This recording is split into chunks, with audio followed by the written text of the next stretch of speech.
America के राष्ट्रपति ने 25% जो है यहाँ पे टैरिफ लगाया है इंडिया को लेकर, और ये भी कहा है कि पाकिस्तान के साथ भी व्यापारिक। देखिए ये उन निवेशकों के साथ बहुत बड़ा विश्वासघात है जो अपनी जिंदगी की गाढ़ी कमाई का पैसा शेयर मार्केट में लगाते हैं।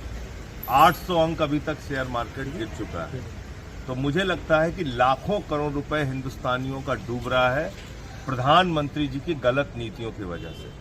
नरेंद्र मोदी जी का जो ट्रंप के लिए प्यार है वो खत्म होने का नाम नहीं ले रहा है।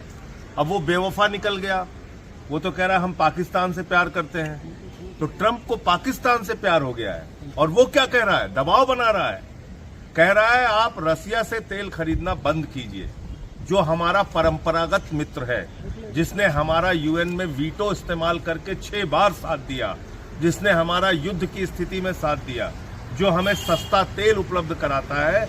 अमेरिका कह रहा है उस रसिया से आप तेल नहीं खरीदोगे। आप दबाव बना के हिंदुस्तान की अर्थव्यवस्था को चौपट करना चाहते हैं। प्रधानमंत्री को इसका पुरजोर विरोध करना चाहिए और ये टैरिफ बढ़ाने का जो उनका फैसला अमेरिका के राष्ट्रपति का है उस पर अपना विरोध दर्ज करा के और सरकार की क्या नीति है, कैसे इसका जवाब देंगे, उसके बारे में स्पष्टता के साथ सामने आना चाहिए। रसिया हमारा परंपरागत मित्र है, सस्ते तेल हमको वहां से मिलते हैं, वो तेल हम दूसरे देशों को भी सस्ते दामों पर देते हैं। तो हमारी जो प्राथमिकता है, हमारी अर्थव्यवस्था को जो मजबूत करने की चीजें हैं, हमको उस पर ध्यान देना चाहिए। पाकिस्तान में तेल के भंडारों का प्रयोग किया, वो सब डेड इकोनॉमी भारत के लिए, जिनको अभी तक वो भारत को अपना दोस्त बता रहे थे और अब डेड इकोनॉमी कह रहे हैं भारत की अर्थव्यवस्था। आपने दूसरा बयान शायद उसका नहीं देखा। उसने कहा कि हम पाकिस्तान में तेल खोज रहे हैं। वो पाकिस्तान में तेल खोज रहा है और कह रहा है कि हम पाकिस्तान में तेल खोज के भारत को तेल बेचेंगे।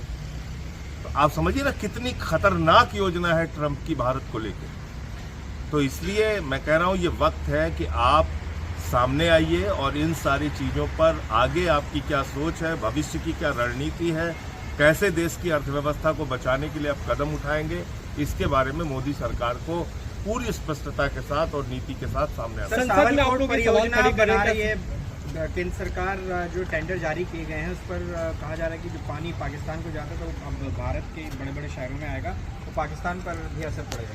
देखिए कितने सालों में बनाते हैं परियोजना। अब की वाली जो परियोजना बने, मैं सिर्फ एक ही उम्मीद करता हूँ उसमें भ्रष्टाचार ना हो, उद्घाटन के पहले वो टूटे ना परियोजना। अब वो परियोजना कई सालों की बनेगी, कितने दिनों की बनेगी, सरकार कुछ बताए उसके बारे में। तो ट्रंप के बयान को लेकर के आप लोग संसद में सवाल करेंगे? संसद में आज भी 267 का नोटिस दिया गया था और हम चाहते हैं कि संसद में प्रधानमंत्री जी आए और सरकार वित्त मंत्री जी आए और वो बताएं कि इसका मुकाबला कैसे किया जाएगा। हम लोगों को भी और देश की जनता को भी एक दिशा देनी चाहिए। ऐसे समय में आप अनाज छोड़ देते हैं लोगों को। इन्वेस्टर्स का पैसा डूब रहा है, शेयर मार्केट में 800 अंक गिरने का मतलब है लाखों करोड़ रुपए हिंदुस्तानियों की गाढ़ी कमाई का पैसा डूब गया जो उन्होंने शेयर खरीदे थे। और आप ऐसे समय में पीठ दिखा के भाग जाते हैं क्योंकि आपको ट्रंप से दोस्ती अपनी जारी रखनी है। प्रधानमंत्री के एक मित्र का मामला फंसा हुआ है अमेरिका में, जिसके कारण से सरकार के ऊपर बार बार दबाव वो बनाने में सफल रहता है। मुझे सीधे तौर पे यही लगता है। ठीक है।